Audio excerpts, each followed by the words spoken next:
EU4. Since its release in 2013, this grand strategy game in some ways has become far more historically accurate over time, especially when you consider how many new nations that have been added to the game due to the updates and DLCs. The game therefore reflects more accurately what sort of nation states there were in 1444. I actually talk about the map of EU4 in more detail in another video, so go check that video out after this.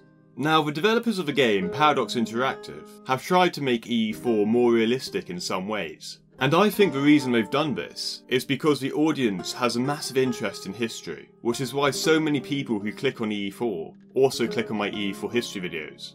But Paradox Interactive also understands the need to make the game more enjoyable, and most of the time they've chosen to make it more fun and easy to play by adding unrealistic mechanics to the game. This is of course understandable, since by having a completely realistic EU4 game would most likely make it unplayable. Imagine waiting for months in real time for the Ottomans to go from Constantinople to Vienna. Or for example, having multiple different exchange rates to represent the different currencies in the world, making it really far too complex. It would be a nightmare to play, and even people with thousands of hours in the game may find it a little too complicated.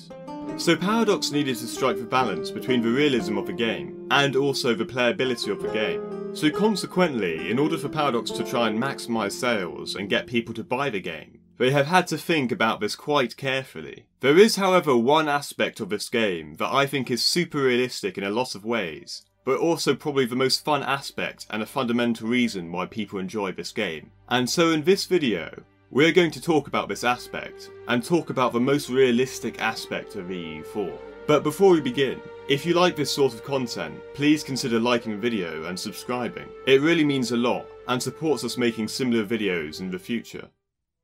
So the topic we're going to explore today is international relations, and within this topic, there is a key concept known as the balance of power theory.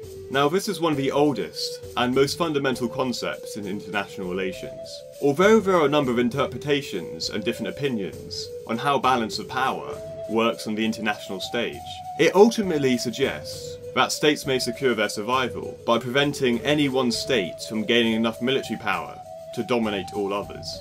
Nations therefore have several ways to restore balance of power in the world.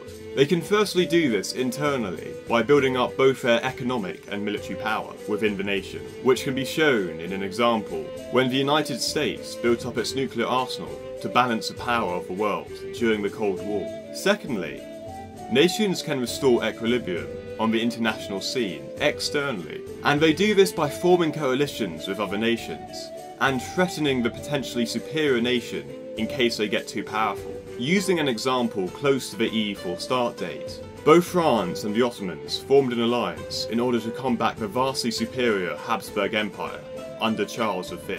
So how is this theory relevant to EU4? Well, I think EU4 is designed in a way to really encapsulate this theory.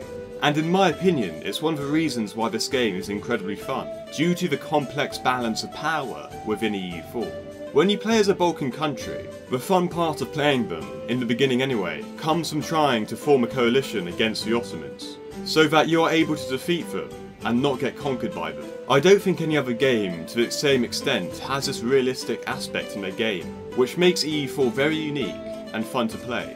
The balance of power theory is also used to a greater extent in multiplayer games. Players will team up with other players if they feel threatened by a greater power or coalition. So as much as there's tons of unrealistic aspects within EU4, the balance of power aspect is very realistic and also very fun, which in my opinion makes this game really unique and one of the reasons why people play it. Thank you guys for watching, and check out some of my other videos.